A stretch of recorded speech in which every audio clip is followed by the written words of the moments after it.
Hello aspirants, welcome back to zero SSC Tamil. நான் தான் கோகுல்.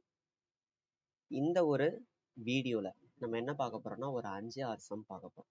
சரிங்களா? இந்த 5-6 சம் வந்து எங்கேருந்து எடுத்தது அப்படின்னா நம்ம ஜி ஸ்குவாட் 2025 இருக்கட்டும், நம்மளோட ரெக்கார்ட் பேட்சாக இருக்கட்டும், இவங்க எல்லாருமே வந்து டவுட்ஸ் கேட்டிருக்காங்க. அந்த டவுட்ஸை வந்து நான் இப்போ கிளாரிஃபை பண்ண போகிறேன். சரிங்களா? ஸோ அதை வந்து நீங்களும் பார்ப்பீங்க. அதே மாதிரி அந்த ஜி ஸ்குவாடில் அந்த ரெக்கார்ட் செஷனில் இருக்கிறவங்களும் வந்து பார்ப்பாங்க. ஸோ இதுக்கு முன்னாடி வந்து நான் ஜஸ்ட் என்ன பண்ணியிருந்தேன்னா வீடியோ வந்து டைரெக்டாக அவங்களுக்கு சென்ட் பண்ணியிருந்தேன். இப்போ நான் என்ன பண்ணேன்னா அப்படியே வெளியே காட்டுறேன். ஓகே, நான் வந்து என்ன பண்ணுறேன், டவுட்ஸ் எல்லாம் கிளியர் பண்ணிட்டு தான் இருக்கேன் அப்படின்றத. Right. Every month a man consume 20 kg of rice and 2 kg of wheat. The price of rice is 20% of the price of wheat, resulting the total expenditure of 300 rupees per month. ஓகேவா? இது ₹300 per month for rice and wheat combined.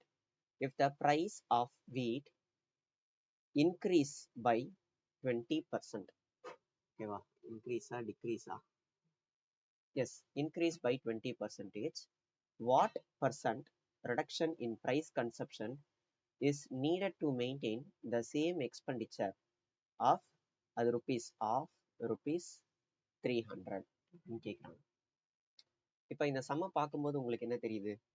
ஒரு man என்ன பண்ணுறான், 20 kg ரைஸையும் 2 kg வீட்டையும் வந்து consume பண்ணுறான். 20%, அதாவது ப்ரைஸோட comparison கொடுத்துருக்காங்க. மந்த்லி எக்ஸ்பெண்டிச்சர் எவ்வளோ ஆகியிருக்கு அப்படின்றதையும் கொடுத்துருக்காங்க. வீட்டோட ப்ரைஸு இன்க்ரீஸ் ஆகுது. ஸோ இவ்வளோ டேட்டாவும் நமக்கு தேவையா அப்படின்னு கேட்டால் கிடையாது, கிடையவே கிடையாது. ஓகேவா? முதல்ல நம்ம தெரிஞ்சுக்க வேண்டியது என்ன, அவன் கேட்கறது என்னன்றதை முதல்ல நம்ம தெரிஞ்சுக்கணும். இதுல இருந்து பாருங்க, if the price of wheat increases by 20%, so ப்ரைஸ்ன்றது இன்க்ரீஸ் ஆகுது. அப்போ நான் என்ன பண்ணணும், கன்சப்ஷனை ரெடியூஸ் பண்ணணும். அப்படி கன்சப்ஷனை ரெடியூஸ் பண்ணுறது மூலிமா என்னோட எக்ஸ்பெண்டிச்சர்ன்றது சேமாக இருக்கும் அப்படின்னு சொல்கிறாங்க. ஸோ ப்ரைஸுன்றது இன்க்ரீஸ் ஆகிருக்கு. ஸோ தட் நான் என்ன பண்ணுறேன், என்னோட கன்சப்ஷனை கம்மி பண்ணுறேன். எதுக்காக? எக்ஸ்பெண்டிச்சரை ஈக்குவல் பண்ணுறதுக்காக. ஓகேவா? அவ்வளோதான். இதை நமக்கு என்ன தெரியும், ப்ரைஸ்ன்றது எவ்வளோ இன்க்ரீஸ் ஆயிடுச்சு, வீட்டோட ப்ரைஸ்ன்றது ப்ரைஸ் இனிஷியல் ஃபைனல். இனிஷியலாக ப்ரைஸ் எவ்வளோ இன்க்ரீஸ் ஆயிருக்குன்னா 20% இன்க்ரீஸ் ஆயிருக்கு. அதாவது ஸ்டார்டிங் 100 ரூபாய் இருந்ததுன்னா இப்போ 120 ரூபாய் இருக்கு, விச் இஸ் 5:6. நமக்கு தெரியும் எக்ஸ்பெண்டிச்சர் கான்ஸ்டன்ட்டாக இருந்ததுன்னா, அதாவது expenditure is equal to price into consumption நமக்கு தெரியும். எக்ஸ்பெண்டிச்சர் கான்ஸ்டன்ட்டாக இருந்ததுன்னா price is inversely proportional to consumption. அதாவது விலை ஏறுச்சு அப்படின்னா நம்ம கன்சப்ஷனை கம்மி பண்ணிக்கணும், பிகாஸ் எக்ஸ்பெண்டிச்சரை வந்து சேமாக மெயின்டைன் பண்ணுறதுக்காக. ஸோ அப்போ கன்சப்ஷன்ன்றது எப்படி இருக்க போகுது, இன்வெர்ஸ்லி ப்ரொபோர்ஷனல்னா ரேஷியோன்றது அப்படியே உல்டாவாக மாறும். ஓகேவா? அப்போ என்னோட இனிஷியல் கன்சப்ஷன் 6 பார்ட்டாக இருந்ததுன்னா இப்போ எவ்வளோ கன்சியூம் பண்ணியிருக்கேன், 5 பார்ட் தான் கன்சியூம் பண்ணியிருக்கேன். ஸோ இனிஷியலாக வந்து 6 இருந்திருக்கு, இப்போ 5 இருந்திருக்கு. அப்போ 1 டிக்ரீஸ் ஆயிருக்கு. ஸோ 1 பார்ட்ன்றது டிக்ரீஸ் ஆயிருக்கு. எவ்வளோல இருந்து? 6 பார்ட்ல இருந்து 200. ஏன்னா அவன் பர்சன்டேஜ் தான் கேட்குறாங்க. ஓகேவா? ரிடக்ஷன் பர்சன்டேஜ் தான். அப்போ நான் என்னன்னு போடுவேன், 16 2/3% போட்டுப்பேன். அவ்வளோதாங்க ஆன்சர். ஓகேவா? ரொம்ப வந்து யோசிக்க வேண்டாம். நிறையா வந்து டேட்டா கொடுத்துருக்காங்கன்ட்டு வந்து கன்ஃபியூஸ் ஆகிக்கவும் வேண்டாம். அடுத்து, the train has been stopped for 3.75 minutes. ஓகேவா? 3.75 minutes. Next station is 37.5 km away. To reach the station on scheduled time, the speed of train is increased by 2.5 km per hour. Find the initial speed of the train. Initial speed of the train என்னன்னு கேட்குறாங்க. Distance கொடுத்துருக்காங்க. Time வந்து என்ன இருக்கு, அதாவது 3.75 minutes வந்து stop ஆயிருக்கு அப்படின்னு சொல்றாங்க. ஸோ இதை நம்ம டைம் டிஃப்ரென்ஸாக எடுத்துப்போம். ஓகேவா? டைம் டிஃப்ரென்ஸாக எடுத்துப்போம். இது என்னது, ஸ்பீட் இன்க்ரீஸ் ஆயிருக்கு. ஸோ இதுல இருந்து நமக்கு என்ன பண்ணலாம், இப்போ ட்ரெயின்ன்றது ஆன் டைம்ல போயிருக்கு. ஓகேவா? ஆன் டைம்ல போயிருக்கு. இப்போ என்ன இருக்கு, டைமை விட 3.75 minutesன்றது அதிகமாக ஆகிருக்கு ஆக்சுவல் டீயை விட. சரிங்களா? எதனால அப்படின்னு பார்த்தீங்கன்னா ஏதோ ஒரு காரணத்தினால. இப்போ இவன் என்ன பண்றான் அப்படின்னா ஆக்சுவல் டைமுக்கே வந்து போய் ஆகணும், அதுக்காக என்ன பண்றான், கொஞ்சம் ஸ்பீடுன்றதை இன்க்ரீஸ் பண்றான். ஸ்பீட் என்ன பண்ணுறான் 2.5 கிலோமீட்டர் per ஹார்னு இன்க்ரீஸ் பண்ணுறான். சரிங்களா? ஸோ ஆன் டைமுக்கு போகும்போது, அதாவது ஏலேருந்து பி தான் வந்து டெஸ்டினேஷன், ஏ டெஸ்டினேஷன், பி டெஸ்டினேஷன். இது பார்த்தீங்கன்னா யூஸ்வலாக இந்த டிஸ்டன்ஸை டி டைமில் வந்து கிராஸ் பண்ணுறது. ஆல்ரெடி எனக்கு இங்கே கொஞ்சம் டைம் ஆயிடுச்சு. நான் அகைன் என்ன பண்ணுறேன், டி டைமில் கிராஸ் பண்ணி ஆகணுன்றதுக்காக நான் என்ன பண்ணுவேன், கொஞ்சம் ஸ்பீடை இன்க்ரீஸ் பண்ணுவேன். ஸ்பீடை இன்க்ரீஸ் பண்ணியிருக்கேன். ஓகேவா? ஸோ இப்படி வந்து கேள்வி கேட்டிருக்காங்க அப்படின்னா நீங்கள் சிம்பிளாக என்ன பண்ணிடலாம், நமக்கு தெரிஞ்ச அந்த ஃபார்முலாவை யூஸ் பண்ணிடலாம். அது என்ன சார் ஃபார்முலா அப்படின்னா சிம்பிள் தான். என்னது? Distance equal to speed 1 into speed 2 divided by ஸ்பீடோட difference into time difference. Time difference அவ்வளோதான்ப்பா. டிஸ்டன்ஸ் எவ்வளோ? நான் இதை கொஞ்சம் கால்குலேஷன் வரும், என்ன பண்ணிப்போம். ஒரே நிமிஷம் பையனுக்கு என்ன ஆச்சு? ஓகே ஓகே நமக்கு என்னென்ன தெரியும், இனிஷியல் ஸ்பீடுன்றதை நான் எக்ஸ்ன்னு எடுத்துக்கிறேன். டிஸ்டன்ஸுன்றது எனக்கு 3.75 37.5 கிலோமீட்டர்னு தெரியுமா, அப்படியே சப்ஸ்டியூட் பண்ணிக்கிறேன். 37.5 கிலோமீட்டர், அதுக்கு பதிலாக டிவைட் பை 10 போட்டுக்கிறேன். S1ன்றதை நான் எக்ஸ்ன்னு எடுத்துக்கிறேன். S2 அவன் இன்க்ரீஸ் பண்ண ஸ்பீடு என்னது, ஆல்ரெடி எக்ஸ் இருக்கு, அதில் நான் என்ன பண்ணுறான், ஒரு 2.5 கிலோமீட்டரை இன்க்ரீஸ் பண்ணுறான். ஸோ 2.5 கிலோமீட்டரை இன்க்ரீஸ் பண்ணுறான் டிவைட் பை ஸ்பீடோட டிஃப்ரென்ஸ் என்ன, இதுக்கும் எவ்வளோ டிஃப்ரென்ஸு, 2.5 தானே டிஃப்ரென்ஸு. டைம் டிஃப்ரென்ஸ் எவ்வளோப்பா, டைம் டிஃப்ரென்ஸ்ன்றது பார்த்தீங்கன்னா 3.75 மினிட்ஸ். ஸோ 3.75, இந்த 3.75ன்றதை நான் என்ன பண்ணிப்பேன், 375 டிவைட் பை 100ன்னு போட்டுப்பேன். இப்போ நான் அதை வந்து மினிட்ஸில் இருக்கிறத ஹார்ஸ் மாற்றணும், அதனால டிவைட் பை 60க்கு பதிலாக 1/60 போட்டுறேன். அவ்வளோதான். ஓகே, ஸோ இப்போ தான் நம்ம இதை சால்வ் பண்ணாலே போதுமானது. என்னென்னலாம் பண்ணிக்கலாம், இதை வந்து 25 2.5 தானே. ஸோ 5 டிவைட் பை 2ன்னு போட்டுக்கலாம். ஓகேவா? டினாமினேட்டர் நியூமரேட்டர், இதை ஆல்ரெடி நான் சொல்லியிருப்பேன். அடுத்து இந்த ஜீரோக்கு இந்த ஜீரோ ஒன்று கேன்சல் பண்ணிப்போம். அடுத்து என்ன பண்ணலாம், இதுக்கு இதை கேன்சல் பண்ணோம்னா 3, அப்போ 15 வந்துடும். இதுக்கு இதை கேன்சல் பண்ணுவோம், அப்போது எனக்கு 15 00 is equal to x into x plus 2.5. தயவு செஞ்சு உள்ள மல்டிப்ளை பண்ணி குவாட்ராட்டிக் ஈக்குவேஷனுக்குள்ளே போயிடாதீங்க. குவாட்ராட்டிக் ஈக்குவேஷனுக்குள்ளே போயிட்டீங்க அப்படின்னா உங்களை வந்து என்ன லைஃப்பை தொலைச்சிட்டியடா அந்த மாதிரி ஆகிடும். சரிங்களா? ஸோ அதனால் ஒழுங்காக ஆப்ஷனை பாருங்கள். இங்கே ஒரு பாயிண்டில் இருக்குது. சரிங்களா? இங்கே என்ன இருக்குது, ஒரு ஹோல் நம்பராக இருக்குது. ஸோ இங்கே டெசிமலில் இருக்குது, இங்கே ஹோல் நம்பராக இருக்குது. நீங்கள் இங்கே இது ஒரு ஹோல் நம்பரு, இங்கே டெசிமலு. ஸோ இது ரெண்டுத்தையும் ஆட் பண்ண, அதாவது ஒரு 0.5 நீங்கள் இருக்குன்னு வச்சுக்கோங்களேன். இந்த எக்ஸை நான் இதை ஆட் பண்ணனா எனக்கு என்ன கிடச்சிரும், ஒரு நம்பர் கிடைக்கும். அந்த நம்பரை வச்சு நான் என்ன பண்ணுவேன், போட்டுருவேன். ஓகேவா? ஸோ இங்கே ஒரு 0.5 ஏதாவது வரா மாதிரியான ஆப்ஷன் எதில் இருக்குன்னு பாருங்கள். இது 0.5ன்னு வராது, இது 0.5ன்னு வராது. ஏன்னா வந்து என்ன பண்ணலாம், ஓகே இதுவே போதும். அடுத்து நமக்கு இந்த ரெண்டு ஆப்ஷன் இருக்கு. இந்த ரெண்டு ஆப்ஷனை நீங்கள் நல்லா கவனிக்கணும். என்னது 37, சரி ஓகே 42.5 இருக்கு. இப்போ 42.5, இந்த 42.5ல வந்து ஒரு 2.5 ஆட் பண்ணிட்டேன், மல்டிப்ளை பண்ணிட்டேன் அப்படின்னா எனக்கு என்ன கிடச்சிரும், 45ன்னு கிடச்சிரும். இது ரெண்டுத்தையும் மல்டிப்ளை பண்ணால் 0 யூனிட் டிஜிட்டாக வருமா, வரவே வராது. ஸோ அப்போ இதுவும் கிடையாது. ஓகேவா? அப்போது 37.5 ட்ரை பண்ணி பார்த்தோம். 37.5னா என்ன வரப்போகுது, ஒரு 40 வரப்போதா. அப்போ 40 into 37.5ன்றது எனக்கு பக்காவாக உக்காந்துரும். ஓகேவா? ட்ரை பண்ணி பார்ப்போம். 5 4s are 22, 28 33, 12 15, ஒரு 0 புள்ளியை வச்சு கேன்சல் பண்ணால் 1500 வந்துடும். ஸோ என்னோட ஆப்ஷன் இருந்தது, சரி ஆன்சர்ன்றது 37.5. ஓகேவா? ரைட். இப்போ இந்த கேள்வியை பார்ப்போம். நிமிஷம், இவன் 9 ஆகுது. ஒரு நிமிஷம். கிளாஸ்ல ஒரு நிமிஷம் சொல்ற மாதிரியே இங்கே ஒரு நிமிஷம் எல்லாம் ஓவர்லாப் ஆயிடுச்சு. சரி ஓகே, என்ன சொல்லிட்டு இருந்தேன், இந்த சம் பார்ப்போம். Fresh grape contains 75% of water. Okay, fresh கிரேப்ன்றது 75% வந்து வாட்டர் இருக்கு அப்படின்னு சொல்றாங்க. Dry grape contain 23% of water.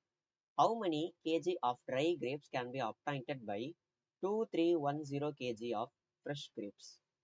இது பார்த்தீங்கன்னா ஒரு சூப்பரான கேள்வி. முதல்ல கான்செப்டை நீங்க புரிஞ்சுக்கணும். என்னப்பா கான்செப்ட் அப்படின்னா ஒண்ணுமே இல்லை. இப்போ என்ன கிரேப்பா இருக்கட்டும் சரி, ஒரு ஒரு ஃப்ரெஷ் கிரேப் இருக்கு. ஃப்ரெஷ் கிரேப் இருக்கு. அந்த ஃப்ரெஷ் கிரேப்ல எனக்கு பல்ப்பும் வாட்டரும் இருக்கும். கரெக்டா? வாட்டரை மட்டும் எடுத்துட்டோம் அப்படின்னா மீதி வந்து அந்த பல்ப் இல்லைன்னா நான் வாட்டர் கண்டென்ட் எதை வேணாலும் சொல்லலாம்.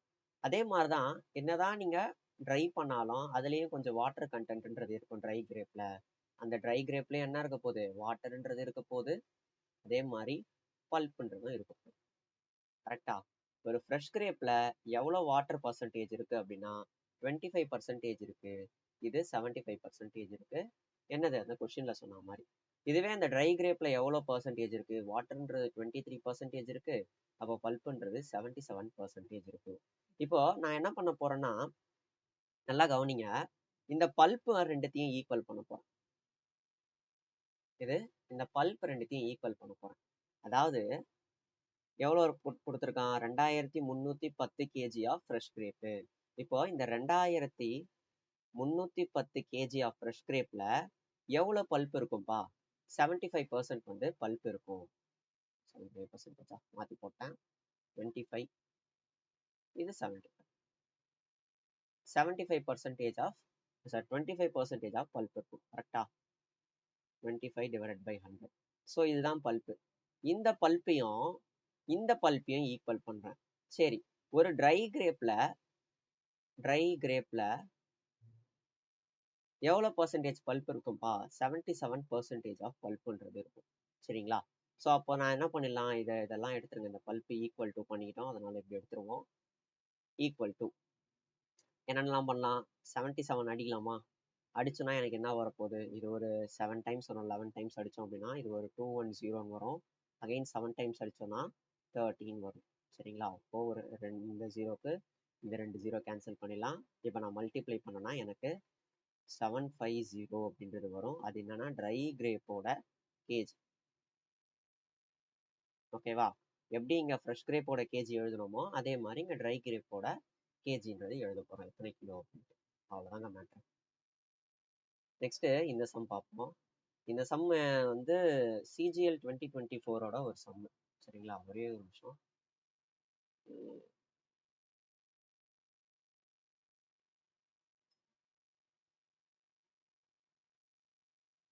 Okay, right. இப்போ பிரச்சனை இருக்காது. நம்மகிட்டே வா.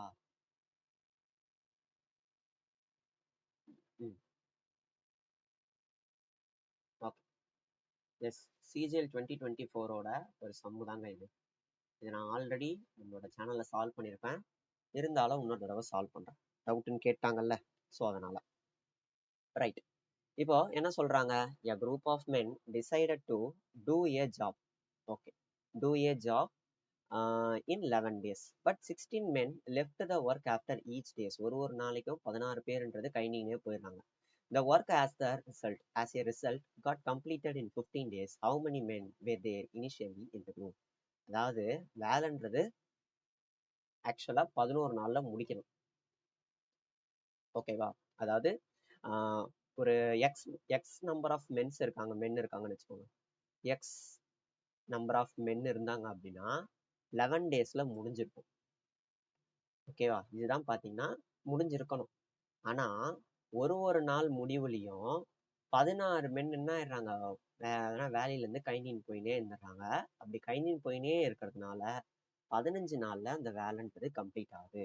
அப்போ இனிஷியலா எவ்வளவு பேர் அந்த குரூப்ல இருப்பாங்க அப்படிதான் கேக்குறாங்க. ஸோ எக்ஸ்ன்றதான் இனிஷியல் நம்பர் ஆஃப் மென். இப்போ ஒரு 50 பேர் இருக்காங்கன்னு வச்சுக்கோங்களேன். ஒரு குரூப்ல வந்து 50 பேர் இருக்காங்க.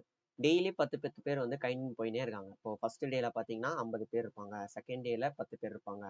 10 பேருன்றா 40 பேர் இருப்பாங்க. அதுக்கப்புறம் 30 பேர், 20, 10 அப்படின்னு போயிட்டே இருக்கும். கரெக்டா? ஸோ இனிஷியலா அந்த டே 1ல எவ்வளவு பேர் இருக்காங்க அப்படின்றதான் கேக்குறேன். ஸோ இவ்வளவுதாங்க. ஜம்முன்னு போடலாம், பிரச்சனை இல்லை.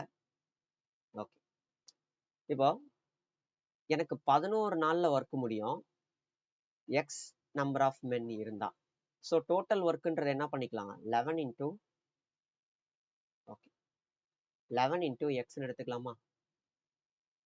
ஏன்னா எஃபிஷியன்சி இதெல்லாம் தேவையில்லை, பிகாஸ் எல்லாமே மென் தான், ஈக்குவல் எஃபிஷியன்சி தான். ஸோ இப்போ நம்பர் ஆஃப் மென் அப்படின்றது தான் வந்து இங்க ப்ளே பண்ண போகுது. அதனால நான் என்ன பண்ணிக்கிறேன், வெறும் நம்பர் ஆஃப் மென்னை மட்டும் எடுத்துக்கிறேன். இதுதான் டோட்டல் ஒர்க். முதல் நாள்ல எத்தனை பேர் இருப்பாங்க?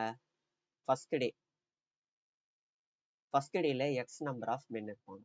ஓகேவா? அவங்க ஒரு கம்ப்ளீட் பண்ணுவாங்க ஒர்க்கை. செகண்ட் டே என்ன பண்ணுவாங்க? செகண்ட் டேல எக்ஸ் நம்பர் ஆஃப் மென் இருப்பாங்க. அதுல 16 பேர் கை நின்று போயிடுறாங்க. ஏன்னா ஃபர்ஸ்ட் டேவோட முடிவுல வந்து 16 பேர் கை நின்று போறாங்கன்னா அடுத்த நாளோட ஸ்டார்டிங்லயே வந்து அந்த 16 பேர் இருக்க போறது இல்லை. ஸோ அதனால தான் எக்ஸ் மைனஸ் 16 போடுறேன். அப்போ தேர்ட் டே என்ன ஆக போகுது? X minus 32. ஆல்ரெடி இங்க ஒரு 16 பேர் இல்லை, அதாவது இதை ஒரு 50ன்னு வச்சுக்கிட்டோம்னு வச்சுக்கோங்களேன். இது ஒரு 40, இங்க என்ன இருக்க போகுது 30, இந்த மாதிரி குறைஞ்சிக்கிட்டே போக போகுது. ஓகேவா? ஸோ அடுத்து ஃபோர்த் டே அப்படி போயிட்டே இருக்கும். கடைசியா எத்தனை நாள்ல ஒர்க் முடியுதுன்னா 15th டேல ஒர்க் முடியுது. அப்ப இந்த மாதிரி 15 போடணும். 15th டேல ஒர்க் முடியுது. ஆனா இப்படி 15 போட்டுட்டு இருந்தோம் அப்படின்னா நமக்கு டைம்ன்றது முடிஞ்சு போயிடும். இந்த ஒரே ஒரு சம்ம மட்டும் தான் நம்மளால போட்டு முடிக்க முடியும் 25 சம்ல. ஸோ அப்ப என்ன பண்ணலாம்?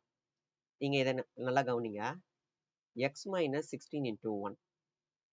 இதை கவனிங்க. X minus 16 into 2. அதாவது செகண்ட் டேல இங்க 1 இருக்கு, தேர்ட் டேல இங்க 2 இருக்கு. அப்போ 15th டேல என்னவா இருக்க போகுது? எக்ஸ் மைனஸ் 16 இன்டூ 14 இருக்குமா? இருக்காது. ஏன்னா தேர்ட் டேல இங்க 2 இருக்கு, அப்போ 15th டேல 14 இருக்க போகுது. அதே மாதிரிதான் அப்ப இங்க எத்தனை எக்ஸ் இருக்கும்? எக்ஸ்ன்றது 15 எக்ஸ்ன்றது வரப்போகுது. ஸோ அதனால நான் என்ன பண்ணிக்கலாம், 11 எக்ஸ் வேற கலர்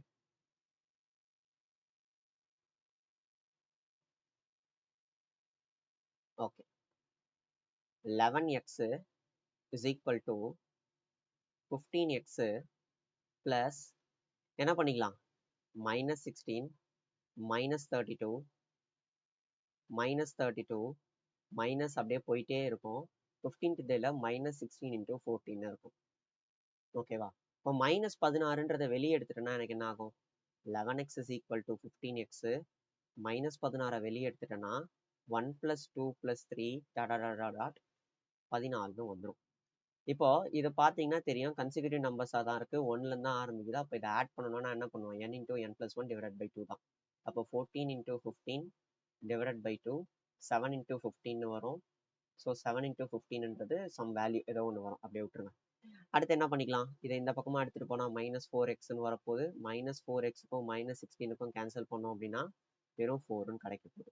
அப்போ எக்ஸோட வேல்யூ 4. இங்கே ஆல்ரெடி எனக்கு 7 இன்டூ 15ன்றது இருக்கு. 7 இன்டூ 15 பேசிக்கலி ஐ எம் சோம்பேறி, அதனால் மல்டிப்ளை பண்ணுறதுக்கு அவ்வளோ இது பண்ணிக்கிறேன். இப்போ 4ல இருந்து 4 இன்டூ 15ன்றது 60ன்னு வரும். 60 இன்டூ 7ன்றது 420. ஸோ இனிஷியல் நம்பர் ஆஃப் மென்ன்றது எவ்வளோ பேர் இருக்காங்க? 420 பேர் இருக்காங்க. 420 members. So initially 420 members இருக்கிறாங்க. ஓகேவா? ரைட். அடுத்து இந்த சம் பார்ப்போம். ஓகே.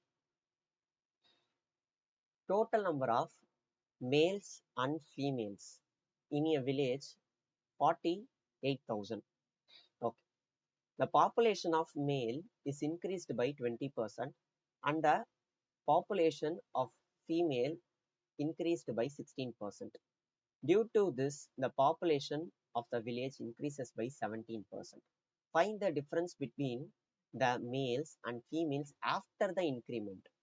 இந்த ஒரு வார்த்தைன்றது ரொம்ப ரொம்ப ரொம்ப ரொம்ப முக்கியம். இந்த வார்த்தையை கவனிக்காதனால்தான் இந்த ஸ்டூடெண்ட் வந்து என்ன பண்ணியிருக்காரு, தப்பா போட்டிருக்காரு. ஸோ 24,000 போட்டிருக்காரு. ஓகேவா? நல்லா கவனிக்கணும், என்ன பண்ண போறோம் அப்படின்றத பாருங்க. இப்போ நார்மலா அலிகேஷன்ல போட வேண்டும். அலிகேஷன்ல என்ன பண்ணியிருப்போம், எவ்வளோ இன்க்ரீஸ் ஆகுறாங்களோ அதெல்லாம் எடுத்து போட்டிருப்போம். கரெக்டா? ஸோ இங்க பாத்தீங்கன்னா தெரியும், மேல் ஃபீமேல் எவ்வளோ இன்க்ரீஸ் ஆகுறாங்க? மேல்ன்றவங்க 20% இன்க்ரீஸ் ஆகுறாங்க, ஃபீமேல் 16% இன்க்ரீஸ் ஆகுறாங்க. கரெக்டா? எஸ். இதனால டோட்டலா எவ்வளவு இன்க்ரீஸ் நடக்குதுன்னா 17% இன்க்ரீஸ்ன்றது நடக்குது. ஓகே, அப்ப எனக்கு என்ன ஆகும்? மைனஸ் பண்ணிட்டோம் அப்படின்னா 1:3 கிடைச்சிரும்.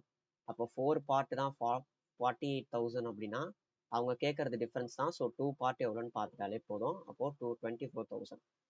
என்ன சார் தப்புன்னு சொன்னீங்க, ஆனா நீங்களும் அதே போட்டிருக்கீங்களே அப்படின்னு கேட்டீங்கன்னா எஸ், தப்பு.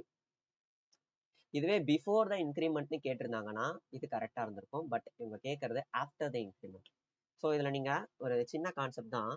நம்ம இந்த எக்ஸ்பெண்டிச்சர் இன்கம் எல்லாம் இப்படி போடணும். Income is equal to expenditure plus savings. இந்த மாதிரி ஒரு மேட்டரை பார்த்துருக்கோம். கரெக்டா? அதாவது வந்து அவனோட இன்கம்ல 7% இல்லைன்னா 70% வந்து அவன் எக்ஸ்பெண்டிச்சர் பண்றான். அதுக்கப்புறம் அவன் சேவிங்ஸ் பண்ணும்போது 30% இது வந்து சேவிங்ஸ் பண்றான். அப்படி பார்த்துட்டு இன்கம்ல இவ்வளோ இன்க்ரீஸ் ஆகுது, எக்ஸ்பெண்டிச்சர்ல இவ்வளோ இன்க்ரீஸ் ஆகுது, அப்போ சேவிங்ஸ்ல எவ்வளோ இன்க்ரீஸ் பண்றான் அப்படின்னா கரெக்டா இருக்கும் அப்படின்ற மாதிரி கேட்பாங்க. சரிங்களா?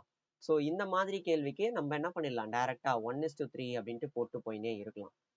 1:3 இதெல்லாம் ஓகேவா? ஸோ இந்த கேள்விக்கு என்ன பண்றது? இங்க 20% வந்து என்ன ஆகுது, மேலும் இன்க்ரீஸ் பண்றாங்க, அதனால இன்க்ரீஸ் ஆகுது.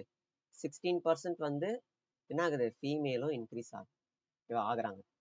ரைட். ஸோ அப்போ என்ன பண்ணிக்கணும் அப்படின்னா இந்த 24,000க்கு பதிலா 1 பார்ட் எவ்வளோன்னு கண்டுபிடிச்சிருங்க. இப்போ 1 பார்ட்ன்றது எவ்வளோ இருக்க போகுது, 12,000. அப்போ இனிஷியலா மேல்ன்றவங்க எவ்வளோ இருக்காங்க, இனிஷியலா 1 பார்ட் இருக்காங்க, இவங்க தான் மேல். ஃபீமேல் எவ்வளோ இருப்பாங்க, 3 பார்ட். 3 பார்ட்ன்றது எவ்வளோ இருக்க போகுது, 36,000 இருக்க போகுது. இவங்க தான் ஃபீமேல். இவங்க 2 பேருக்குமான டிஃபரன்ஸ் தான் எவ்வளோ, 24,000 24,000. ஆனா அவங்க கேட்கறது ஆஃப்டர் இன்க்ரிமெண்ட்ன்றதுனால நம்ம என்ன பண்ணோம், 20% அண்ட் 60% எடுக்கணும். எனக்கு மேல்ல 20% இன்க்ரீஸ் ஆகுறாங்க. அப்ப எவ்வளவு இன்க்ரீஸ் ஆகுறாங்க, 2,400 பேர் வந்து இன்க்ரீஸ் ஆகுறாங்க. ஃபீமேல்ல 16% இன்க்ரீஸ் ஆகுறாங்க. ஸோ அப்போ நான் என்ன பண்ணுவேன், 36 × 16னா ஒரு 3, 36, 6, 18, 24, 6, 7, 5. இப்போ 5, 7, 6, 0 வந்து இன்க்ரீஸ் ஆகுறாங்க அப்படின்னு நான் எடுத்துப்பேன். ஓகேவா? அப்போ இவங்களுக்கும் நான் டிஃபரன்ஸ் எடுப்பேனா, நார்மலா இது ரெண்டுத்தையும் ஆட் பண்ணி டிஃபரன்ஸ் எடுக்கிறதுக்கு பதிலா ஆல்ரெடி எனக்கு 24,000 டிஃபரன்ஸ்ன்றது தெரியும். அகைன் நான் என்ன பண்றேன், இவங்க 2 பேருக்கும் அந்த இன்க்ரீஸ் ஆனவங்க இன்க்ரிமெண்ட்ல டிஃபரன்ஸ் எடுக்கிறேன். அப்படி டிஃபரன்ஸ் எடுத்தா எனக்கு கிடைக்கக்கூடியது என்ன வரப்போகுது, எனக்கு ஒரு 3, 3, 6, 0ன்னு வரப்போகுது. ஸோ அதோட நான் என்ன பண்ணிக்கிறேன், ஆட் பண்ணிக்கிறேன். அப்ப எவ்வளவு கிடைக்கும், 27,360 பேருன்றவங்க தான் டிஃபரன்ஸ். 27,360. ஓகேவா? இது வந்து நீங்க கொஞ்சம் உஷாரா போடணும். ஆஃப்டர் த இன்க்ரிமெண்டா இல்ல என்னது பிஃபோர் த இன்க்ரிமெண்டா. எப்பயுமே வந்து எந்த ஒரு பேட்சா இருந்தாலும் சரி எல்லா வெரைட்டி ஆஃப் சம்ஸையும் வந்து கவர்லாம் பண்ண முடியாது. இப்போ வந்து அவன் நியூவா என்ன வேணாலும் கேட்பாங்க. ஸோ அதனால வந்து இப்படி டவுட்ஸ் மூலியமா தான் நம்ம என்ன பண்ண முடியும், ஒரு புது கான்செப்டோ இல்லை வந்து ஒரு சின்ன சின்ன நுவான்சஸையும் வந்து நம்ம கற்றுக்க முடியும். சரிங்களா? அதை ஒன்று வந்து நீங்க ஞாபகம் வச்சுக்கணும். ரைட். இப்போ இந்த சம் பாருங்க, the price of an article increases by 3% every year. ஓகேவா? இப்போ ஃபர்ஸ்ட் இயர் வந்து எப்படி இருக்க போகுது, 100 ரூபான்னு இருக்க போகுது. செகண்ட் இயர் என்னவா இருக்க போகுது, 103 ரூபான்னு இருக்க போகுது. ஏன்னா வந்து 3% இன்க்ரீஸ்ல. தேர்ட் இயர் எப்படி இருக்க போகுது, தேர்ட் இயர்ன்றது இங்க 103 ரூபாய் போட்டதுக்கு பதிலா நான் எப்படி போறேன்றதை பாருங்க. 3%னா எவ்வளோ, இதுல 3%னா 3 ரூபாய் பிளஸ் 100 ரூபாய். அதனாலதான் என்ன இருக்கீங்க, எனக்கு 103 ரூபான்றது இருக்கு. இப்ப நான் இதை சால்வ் பண்ணா எப்படி போடுவேன், 100 ரூபாய் பிளஸ் 103 ரூபாய் 3/100 இப்படி போட்டாதான் என்ன வரப்போகுது, இந்த வேல்யூன்றது கிடைக்கும். ஸோ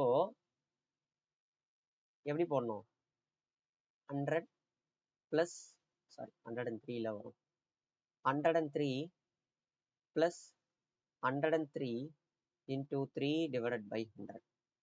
இதுதான் பாத்தீங்கன்னா தேர்ட் இயர்ல வரக்கூடிய. அவங்க கேட்கறது என்ன அப்படின்னா ஃபர்ஸ்ட் இயரோட பிரைஸ் என்ன அப்படின்னு கேட்குறாங்க. ஸோ இங்க நல்லா கவனிக்கணும், ஃபர்ஸ்ட்டுக்கும் செகண்ட் இயருக்கும், ஓகேவா? ஃபர்ஸ்ட் இயருக்கும் செகண்ட் இயர், சரி செகண்ட் இயருக்கும் தேர்ட் இயருக்குமான டிஃபரன்ஸ் எவ்வளோனா 27.81 அப்படின்னு கொடுத்துருக்கான். ஓகேவா? என்னது 27.81 கொடுத்தாச்சு. இப்போ 100 பார்ட் எவ்வளோன்னு கண்டுபிடிச்சாலே போதும். அதாவது இந்த இன்க்ரீஸ் ரெண்டாவது இயர்ல இருந்து தேர்ட் இயருக்கு இன்க்ரீஸ்ன்றது 27.81. அப்போ இந்த 27.81ன்றது என்னவா இருக்கும்? இதா தானே இருக்கும். இது ரெண்டுத்துக்கும் டிஃபரன்ஸ் எடுத்தா இதுதானே கிடைக்கும். ஸோ அப்போ 103 into 3 divided by 100 equal to இந்த பார்ட் தான். ஓகேவா? இந்த பார்ட்ன்றது தான் எனக்கு 2781 divided by 100 இருக்கும். நான் 27.81 நான் அப்படி மாத்திட்டேன்.